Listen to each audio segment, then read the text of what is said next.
सोचिए, सिर्फ 40 सालों में कोई देश खुद को कैसे पूरी तरह से बदल सकता है। चीन की कहानी सिर्फ एक देश की नहीं, बल्कि एक ऐसे आर्थिक चमत्कार की है जिसने सच में पूरी दुनिया को हिलाकर रख दिया।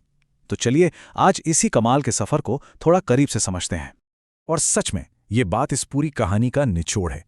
चीन का ये जो इकोनॉमिक राइज है वो सिर्फ कोई न्यूज़ हेडलाइन नहीं है, बल्कि एक पूरी की पूरी केस स्टडी बन चुकी है। दुनिया भर के एक्सपर्ट्स और लीडर्स इससे सीखने की कोशिश कर रहे हैं। तो सवाल ये उठता है कि आखिर इस जबरदस्त बदलाव की शुरुआत हुई कैसे। तो चलिए कहानी में थोड़ा पीछे चलते हैं। इस पहले हिस्से में हम ये देखेंगे कि इस असाधारण बदलाव की नींव आखिर रखी कहाँ और कैसे गई थी। 1978 ये साल चीन के लिए एक टर्निंग पॉइंट था। इससे पहले देखिए, चीन की इकोनॉमी पूरी तरह से एक बंद सोशलिस्ट मॉडल पर चलती थी। लेकिन 1978 के बाद एक बहुत बड़ा, एक क्रांतिकारी बदलाव आया। उन्होंने एक बिल्कुल अनोखा हाइब्रिड मॉडल अपनाया, जिसमें सरकार का कंट्रोल भी था और मार्केट की आज़ादी भी। ये एक ऐसा आइडिया था जिसने प्राइवेट और सरकारी दोनों तरह की कंपनियों के लिए तरक्की के नए दरवाजे खोल दिए। इस ऐतिहासिक बदलाव को एक नाम दिया गया, एक ऐसा नाम जिसने चीन की किस्मत ही बदल कर रख दी, और वो नाम था रिफॉर्म एंड ओपनिंग अप। चलिए देखते हैं कि इसका असली मतलब क्या था। तो ये रिफॉर्म एंड ओपनिंग अप आखिर था क्या? ये एक बहुत सोची समझी स्ट्रैटेजी थी। मतलब बाजार को धीरे धीरे खोलो, लेकिन सरकार की लगाम अपने हाथ में रखो। ये कोई रातों रात हुआ बदलाव नहीं था, नहीं, बल्कि इसी संभल कर लिए गए कदम ने चीन को वो स्टेबिलिटी दी जो एक मजबूत अर्थव्यवस्था बनाने के लिए बेहद जरूरी थी। इस नई पॉलिसी के साथ चीन ने ग्लोबल स्टेज पर अपना पहला बड़ा रोल निभाना शुरू किया, और वो रोल था दुनिया की फैक्ट्री बनने का।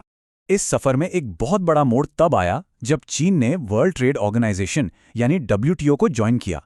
इसके बाद तो जैसे सारे दरवाजे ही खुल गए।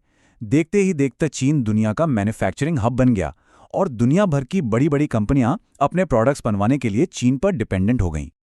लेकिन चीन की कहानी सिर्फ दुनिया की फैक्ट्री बनने तक ही सीमित नहीं थी। उनका अगला लक्ष्य था एक हाई-टेक पावर बनना, और यहीं से कहानी और भी ज्यादा दिलचस्प हो जाती है।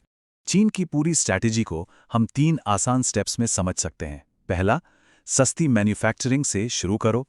दूसरा, WTO में एंट्री लेकर ग्लोबल सिस्टम का हिस्सा बन जाओ।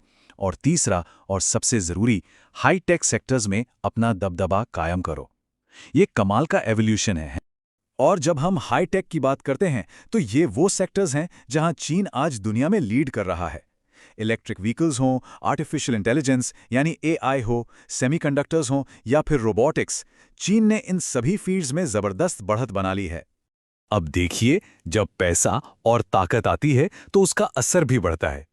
बेल्ट एंड रोड इनिशिएटिव जैसे बड़े बड़े प्रोजेक्ट्स के जरिए चीन ने एशिया, अफ्रीका और यूरोप तक में इंफ्रास्ट्रक्चर बनाया और अपना प्रभाव बढ़ाया। ये दिखाता है कि कैसे इकोनॉमिक पावर को जियोपॉलिटिकल पावर में बदला जा सकता है। लेकिन हर चमकती कहानी में कुछ चुनौतियां भी छिपी होती हैं। तो अब बात करते हैं चीन के भविष्य की और उन मुश्किलों की जो आज उसके रास्ते में खड़ी हैं। आज चीन के सामने 3 बड़ी मुश्किलें हैं। पहली, देश की आबादी का कम होना। दूसरी, इकोनॉमी पर कर्ज का बढ़ता हुआ बोझ। और तीसरी, सरकारी कंट्रोल और मार्केट की आज़ादी के बीच वो खींचतान जो हमेशा चलती रहती है। ये तीनों ही चीज़ें मिलकर चीन की आने वाली ग्रोथ पर एक बड़ा सवालिया निशान लगाती हैं। और इसी बड़े सवाल के साथ हम आज की ये बातचीत खत्म करते हैं। क्या चीन अपनी विकास की इस तेज रफ्तार को अगले 20 सालों तक भी बनाए रख पाएगा? इसका जवाब तो खैर भविष्य ही देगा, लेकिन ये सवाल आज पूरी दुनिया के लिए सबसे अहम सवालों में से एक है।